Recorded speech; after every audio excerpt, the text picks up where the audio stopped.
जय गुरुदेव, जय माता जी, जय गायत्री माता। गुरुदेव माता जी और गायत्री माता जी की सूक्ष्म उपस्थिति में विषम परिस्थितियों में हमारा दायित्व। परम वंदनीय माता जी के उद्बोधनों की यह विशेषता है कि उनके शब्द न केवल भावात्मक दृष्टि से परिजनों को उत्साहित एवं प्रेरित करते हैं, वरन वे गायत्री परिवार के मूल उद्देश्यों की प्राप्ति हेतु जुट जाने के लिए आंदोलन भी करते हैं। अपने एक ऐसे ही प्रस्तुत उद्बोधन में वंदनीय माता जी वर्तमान परिस्थितियों का आकलन करते हुए कहती हैं कि वर्तमान समय की परिस्थितियां बड़ी ही विषम परिस्थितियां हैं और ऐसे में हमारे अंतकरण के अंदर जो नकारात्मक शक्तियां विद्यमान हैं उनके विरुद्ध खड़े होने की और जुट जाने की आवश्यकता है। वे कहती हैं, हम लोग स्वार्थ को त्याग दें, नारकीय जीवन को त्याग दें एवं परम पूज्य गुरुदेव द्वारा दिखाए गए पथ का अनुकरण करें। वंदनीय माता जी वर्तमान समय में सब कुछ भूलकर एकमात्र उद्देश्य के लिए अपने जीवन को निरत कर देने का संकल्प लेने को कहती हैं। आइए हृदयंगम करते हैं उनकी अमृतवाणी को। विपरीत है परिस्थितियाँ। गायत्री मंत्र हमारे साथ साथ ओम भूर्भुवः स्वः तत्सवितुर्वरेण्यं भर्गो देवस्य धीमहि धियो यो नः प्रचोदयात्। हमारे आत्मीय परिजनों, जब विपरीत परिस्थितियाँ आती हैं तो अनेक जटिल समस्याएं लेकर के आती हैं। जब कभी भी पारिवारिक जीवन में, सामाजिक जीवन में, राष्ट्रीय स्तर पर, अंतर्राष्ट्रीय स्तर पर विपरीत परिस्थितियां आई हैं तो आपने देखा होगा कि अनेक विपरीत परिस्थितियों ने जन्म लिया है। अनेक ऐसी जटिल समस्याएं आती चली जाती हैं कि व्यक्ति यदि गहराई से सोचे और उनका अध्ययन करे तो मालूम पड़ेगा कि उसमें कितनी जटिलता है और इनको किस तरीके से सुलझाया जाना चाहिए। जब बुखार आता है तो शरीर में पीड़ा होती है, सर में दर्द होता है, खाना हजम नहीं होता, भूख नहीं लगती है, पाँव लड़खड़ाते हैं, चला नहीं जाता, शरीर में गर्मी होती है, उठने का मन नहीं होता।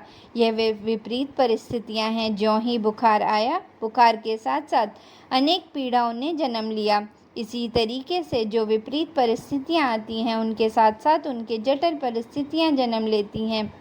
हूबहू वही समय आज का है।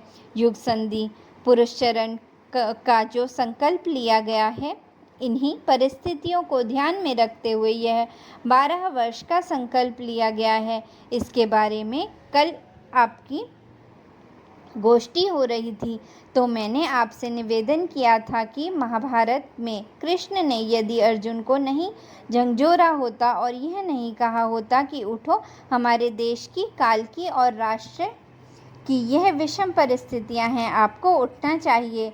जब अर्जुन नहीं उठा तो कृष्ण ने उसके पौरुष को ललकारा और यह कहा कि जनखे, कौरवों से नहीं लड़ेगा तू तो चूड़ियाँ पहनकर घर में बैठ।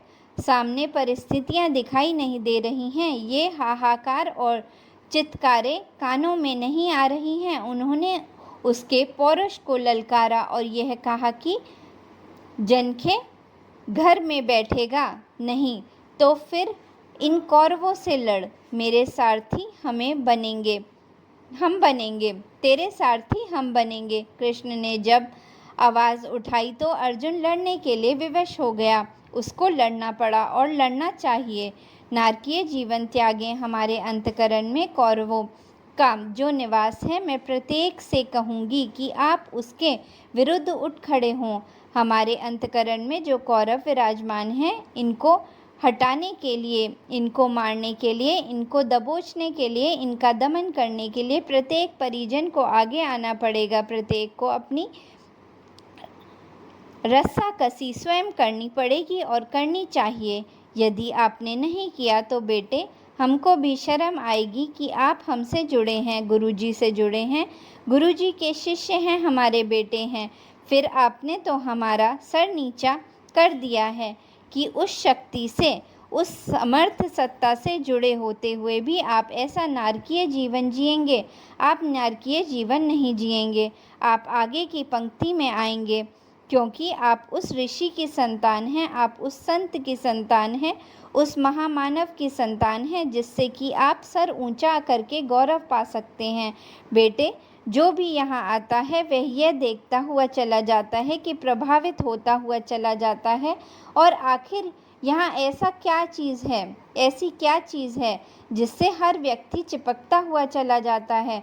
आप इतनी दूरी से आए हैं, कहाँ रीवा, कहाँ हरिद्वार, आपको यहाँ कुछ मिल रहा है? नहीं, यहाँ कुछ नहीं मिल रहा है। आखिर ये क्या बात है?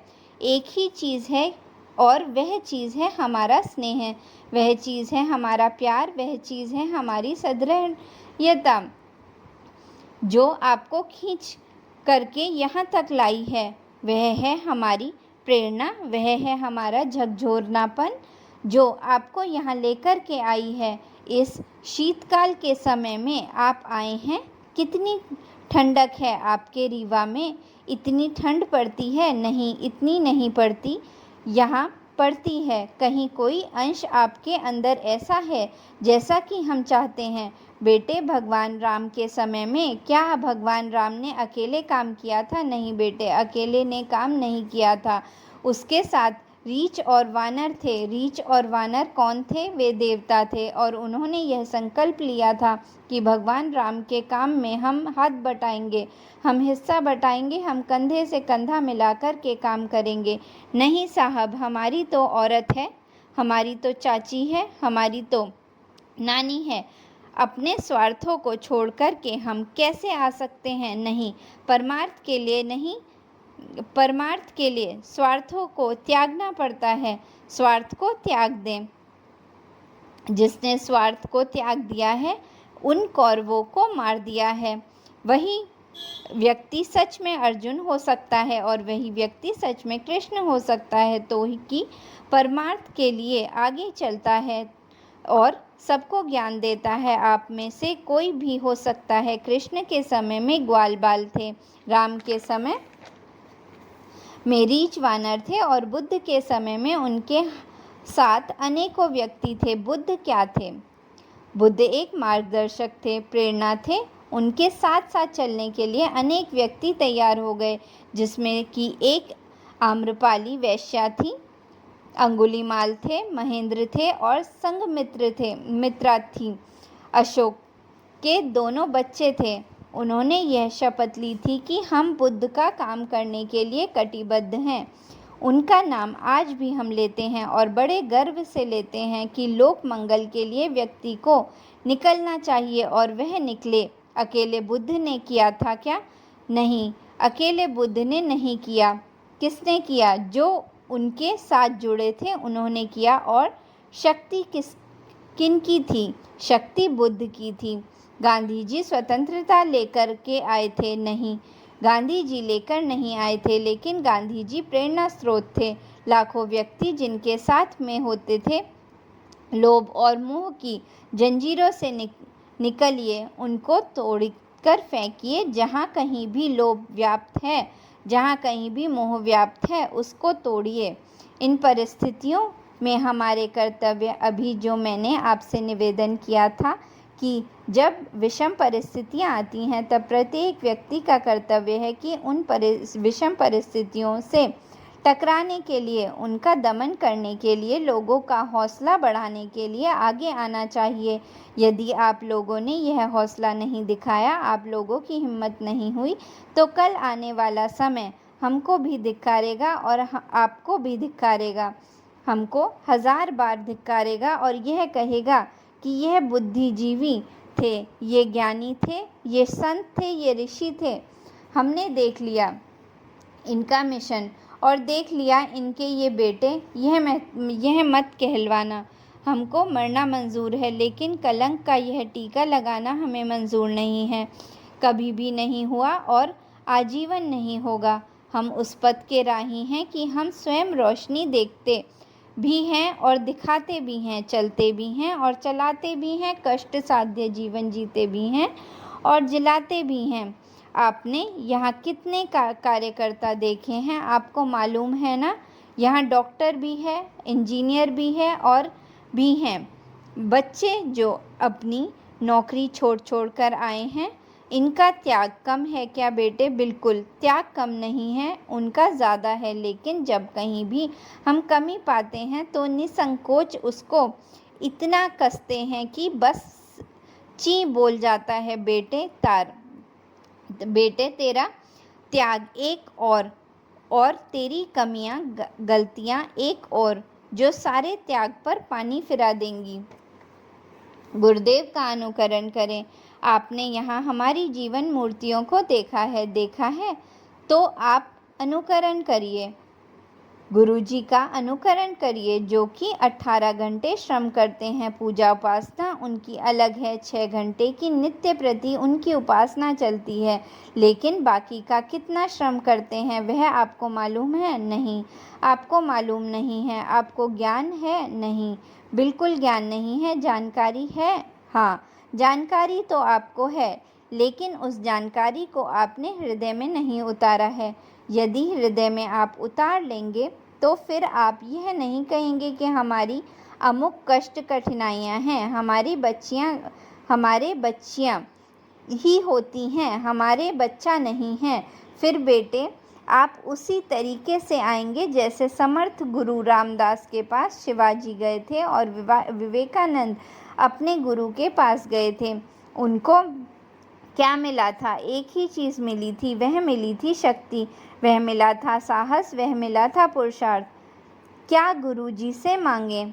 बेटे उन्होंने एक ही बात कही थी कि जो हमारे पास है हम दे सकते हैं, जो हमारे पास ही नहीं तो वह हम कहाँ से दें? लाओ साहब गुरुजी, रुपए दे दो। गुरुजी पर रखे हैं रुपए, जो दे देंगे गुरुजी। गुरुजी के पास तो एक छदाम नहीं रहता। आज तक कभी भी उनकी जेब से 1-4 पैसे नहीं निकले, तो तुम्हें कहाँ से दे देंगे बताइए? बोल दे देंगे? नहीं, हनुमान जी के पास जा और हनुमान जी से कहो कि हे हनुमान जी, हमारे बच्चा पैदा कर दो, हमारी शादी करा दो। अरे हनुमान जी तो जिंदगी भर ब्रह्मचर्य से रहे थे, तुम्हारा ब्याह कहाँ से करा देंगे? तुम्हारे बाल बच्चे कहाँ से पैदा कर देंगे? यदि हनुमान जी से मांगना है तो वह पराक्रम मांगिए, वह हिम्मत मांगिए, वह हौसला मांगिए जिससे कि वे समुद्र को लांघ गए थे और लंका में आग लगा दी थी। वह चीज़ तो आप मांगते नहीं, फिजूल की चीज़ें मांगते हैं। कौन सी चीज़ मांगते हैं? वह मांगते हैं कांच के ठीकरे, जो आपके जीवन में कभी काम आने वाले नहीं हैं। मांगिए, मांगना है तो हीरा मांगिए ना, हीरा जैसा जीवन मांगिए, जहाँ कहीं भी आप जाएं आपको देख कर के व्यक्ति यह कह दे कि हाँ भाई, बड़े कमाल का व्यक्ति है। अरे देखना है तो उसको देखिए जिसमें कोई भी दाग धब्बा नहीं है, प्रलोभन फटक कर भी उसके पास नहीं गया। आप उसको देखिए, आपके ऊपर वह प्रभाव पड़ना चाहिए जो गुरुजी के अंदर अग्नि जल रही है। मैं तो आपसे एक ही निवेदन करूंगी कि उसमें से एक चिंगारी भी आप ले जाएं। संपूर्ण नहीं ले पाए तो एक चिंगारी भी आप अपने साथ लेकर के जाएंगे तो आप धन्य हो जाएंगे। वह चिंगारी आपको बैठने नहीं देगी। क्या कारण है कि आज हमारे समाज में जो विकृतियां फैली हुई हैं उनके प्रति हम ज़रा भी सहज नहीं हो पाते हैं? क्यों नहीं हो पाते? छुआछूत के नाम पर, लिंग भेद के नाम पर, दहेज के नाम पर आए दिन हमारी बच्चियां आत्महत्या करती हैं, जला दी जाती हैं। क्या ये बुद्धिजीवी वर्ग का काम नहीं है कि वह हिम्मत से आगे आए और यह संकल्प ले और दूसरों को भी संकल्प दिलाए कि हम अपने बच्चों की शादी में दहेज नहीं लेंगे? लेकिन हम ऐसे हैं जिसे संकीर्ण कहेंगे या ये कहेंगे कि पाषाण हैं, जिनके हृदय में जरा भी कोमलता नाम की चीज़ नहीं है। क्या सिद्धांतवाद है यह जो आगे हाथ फैलाता है और बड़ा सिद्धांतवादी बनता है, कहता है कि साहब हम नहीं मांगते तो कौन मांगता है? हमारी औरत मांगती है। अच्छा, औरत की इतनी हिम्मत हो गई है? औरत कभी नहीं मांग सकती। नर में ज़रा सी ताकत है जो सारे दिन जद्दोजहद करता है। तो क्या इस बात के लिए जवाब नहीं निकलती कि न हम दहेज लेंगे, न हम दहेज देंगे भी नहीं। मान लीजिए कहीं कोई ऐसी परिस्थिति आ गई जो हमको मजबूर होना पड़ा तो बात अलग है। हम तो कहेंगे कि मजबूर होइए ही मत। हम अपनी कन्या की शादी बड़े आदमी से नहीं करेंगे तो छोटे में करेंगे। डॉक्टर से नहीं करेंगे, इंजीनियर से करेंगे। इंजीनियर ना मिलेगा तो टीचर मिलेगा, कोई तो मिलेगा। हम तो रिक्शा चालक से कर देंगे, पर हमें यह भेड़िया नहीं चाहिए। हम अपनी कन्या को भेड़ियों के लिए दे देते हैं, जो हमारी कन्याओं को निगलता हुआ चला जाता है। क्या हमारे हृदय पर जरा भी वज्रपात नहीं होता? बेटे, हम विचार ही नहीं करते। हमारे सामने जो निजी समस्याएं होती हैं उन्हीं में उलझे रहते हैं। देशव्यापी या राष्ट्रव्यापी भावना हमारे अंदर जरा भी उत्पन्न नहीं होती है कि हमको राष्ट्र के प्रति काम आना है। क्या राष्ट्र का कुछ हमारे ऊपर उत्तरदायित्व है? हमारी कुछ जिम्मेदारी हैं क्या? जिम्मेदारी निभाइए। बेटे, हमने 3 बातों का आह्वान किया है और यह कहा कि मनुष्य में देवत्व का उदय किस तरीके से होगा, जो प्रलोभन से दूर होंगे। दूसरी है जिम्मेदारी। गुरुदेव ने हमेशा कहा कि हर व्यक्ति को अपनी जिम्मेदारी महसूस होनी चाहिए। पारिवारिक जिम्मेदारियां जितनी हमारे ऊपर हैं उसके लिए तो बड़े खुशी से और मनोबल से हम सारा दिन उस चक्की में पिसते रहते हैं, लेकिन हम समाज के लिए 2-4 घंटे भी बचा पाते हैं क्या? नहीं, हम नहीं बचा पाते। तो यह जिम्मेदारी कहाँ है? आप जिम्मेदारी निभाइए और समझदारी से सूझबूझ दीजिए। नहीं साहब, नासमझ के तरीके से जिधर भेड़ चल रही है उधर ही हम चलेंगे। क्या चलेंगे? उतनी समझ आप में होनी चाहिए। समझदारी, जिम्मेदारी के साथ गुरुजी ने एक और बात कही थी, बहादुरी। बहादुरी क्या चीज़ होती है?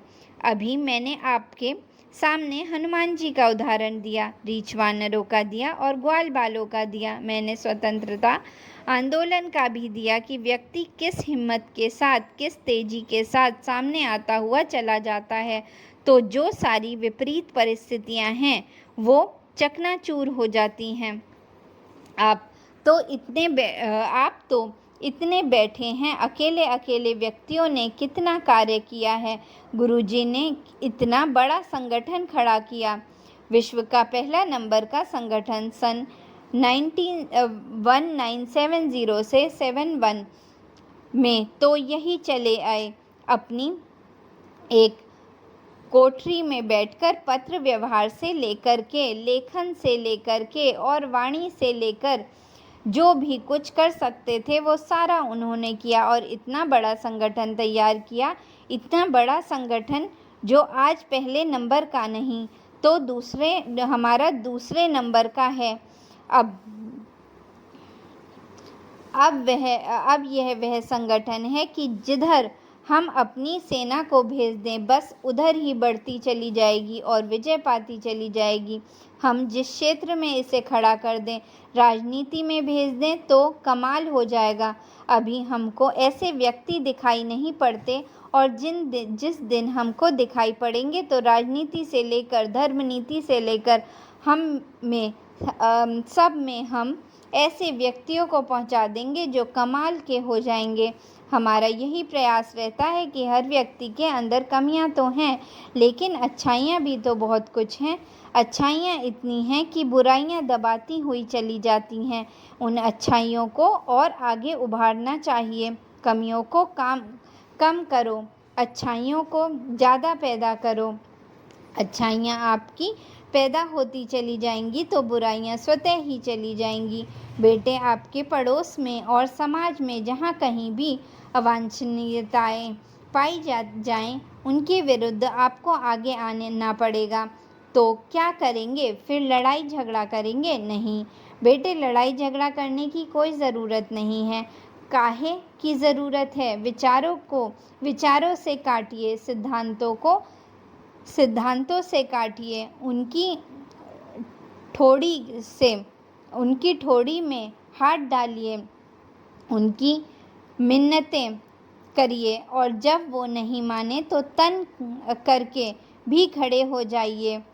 अच्छा, तो वह यह मांगता है, अच्छा हमारा भाई ही क्यों न हो, हम इसको यहाँ नहीं देंगे जाएंगे हम इसके यहाँ नहीं जाएंगे।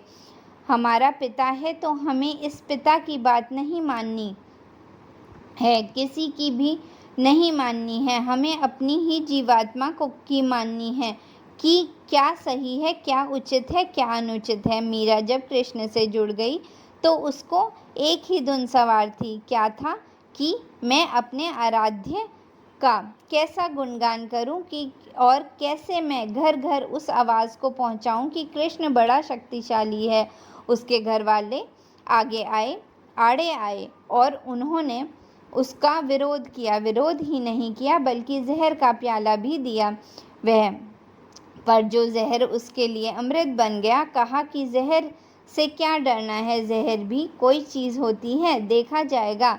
अपने अंदर ताकत है तो हम जहर को भी अमृत बना सकते हैं। आपने शंकर जी की मूर्ति देखी है ना, शंकर जी के दाएं बाएं सब जगह सर्प बिच्छू लिपटे हुए हैं। अगर आप ये समझते हैं कि शंकर जी कैसे हैं, उनके गले में सांप, सर पर सांप, हाथ में सांप, तो फिर आपके सामने कोई भी समस्या उत्पन्न नहीं होगी। उन्होंने सर्पों को भी छाती से लगाया और जहर को भी अपने गले में उतारा था और अमृत सबको बांट दिया।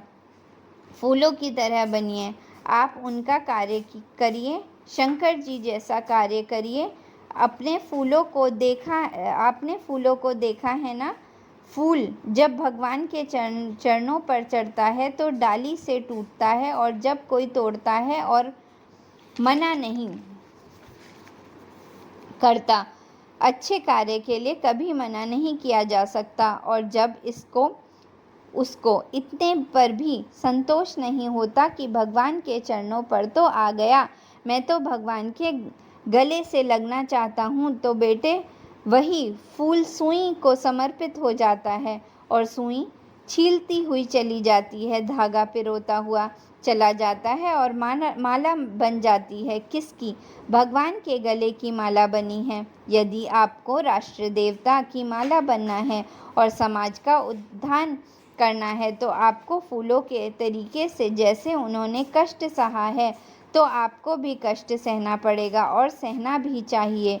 बेटे, जहाँ कहीं भी आप दुराचार देखें, जहाँ कहीं भी आपको कमियां नज़र आएं, आपको प्यार से, दुलार से आप समझाइए, समझ में आ जाएगा, बिल्कुल आ जाएगा। कहते हैं, नहीं साहब, हम तो इतनों के पास जाते हैं और कोई मानता ही नहीं है। अच्छा, नहीं मानता तो रहने दे। मैंने उस दिन एक उदाहरण बताया था कि भगवान बुद्ध के समय में एक महिला आई और उस महिला ने यह कहा कि भगवान, मैं क्या करूं, मेरा बच्चा गुड़ खाने से बाज नहीं आता। उन्होंने कहा कि बेटी, अभी तो नहीं, 1 सप्ताह बाद आना, तब मैं आपको बताऊंगा कि गुड़ खाना चाहिए कि नहीं खाना चाहिए। अभी तो मैं बताने की स्थिति में नहीं हूँ। जब 1 सप्ताह बाद एक महिला आई तो उसने कहा कि बच्चे पर यह क्या जादू हो गया, इसने तो गुड़ बिल्कुल छोड़ दिया, 1 सप्ताह से नहीं मांगा। उन्होंने कहा कि बेटी, इतने दिनों में मैंने जिब्रा पर कंट्रोल किया है और मैंने नहीं खाया। मैंने यह दिखाया कि बगैर उसके मैं रह सकता हूँ कि नहीं रह सकता। तो मेरी अंतरात्मा की आवाज़ समझिए, आशीर्वाद समझिए, पुकार समझिए, वो सुन लिया है। ऐसा ज़रूर होता है, इसमें कोई दो राय नहीं है। अनुदान और वरदान भी मिलते हैं, भगवान के मिलते हैं और सारे मानव जाति का भी मिलता है। भगवान का मिलता है कि नहीं मिलता, हमें नहीं मालूम, लेकिन इस भगवान का ज़रूर मिलता है। यह जो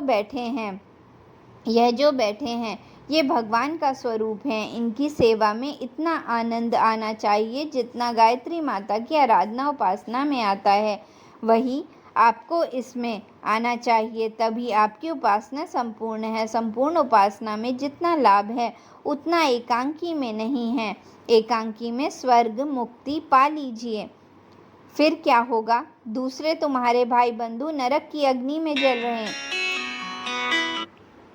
नरक की अग्नि में जलते रहे, हम स्वर्ग मुक्ति पाएंगे नहीं। हमको नहीं चाहिए स्वर्ग मुक्ति। जब तक हमारा एक भी प्राणी नरक में रहता है तब तक हम स्वर्ग की